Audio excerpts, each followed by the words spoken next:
বালিতে যেহেতু একটা ভালো ক্যাফে, পকেট ফ্রেন্ডলি ক্যাফে কাম রেস্টুরেন্ট নেই। বালি এলাকার বুকে শুরু হলো নতুন এক পকেট ফ্রেন্ডলি ক্যাফে, যার নাম বাগিচা ক্যাফে। ভেতরে ঢুকতেই ক্লিন ক্লেম ভাইব, যেখানে বসে আরাম করে চা খাওয়া যায়।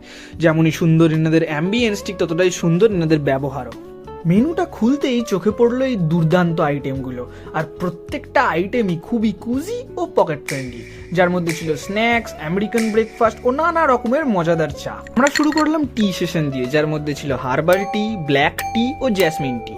আর সঙ্গে নিয়েছিলাম এই ক্রিসপি জুসি চিকেন পকোড়াগুলো। আজকের হাইলাইটেড ডিশ ছিল এই আমেরিকান ব্রাঞ্চ প্ল্যাটারটা, যার মধ্যে ছিল দুটো ব্রেড টোস্ট, দুটো poach, sweet corn, boiled veggies, দুটো ফিশ ফিঙ্গার আর ফ্রেঞ্চ ফ্রাইস। তারপর ওনাদের সাথে অল্প কথাবার্তা বলায় বুঝতে পারলাম তিনি জায়গাটা খুবই মন দিয়ে করে তুলেছেন। প্রফেশনাল চাকরি করার পরে মনে হলো কি একটা ক্যাফে খোলা দরকার। বালিতে যেহেতু একটা ভালো ক্যাফে, পকেট ফ্রেন্ডলি ক্যাফে কাম রেস্টুরেন্ট নেই। সব মিলিয়ে বাগিচা ক্যাফে বাজেট ফ্রেন্ডলি, টেস্টি আর ক্লেম ভাইবে একদম পারফেক্ট মিক্স। বালিতে এলে অবশ্যই ট্রাই করে দেখতে পারো তোমরা।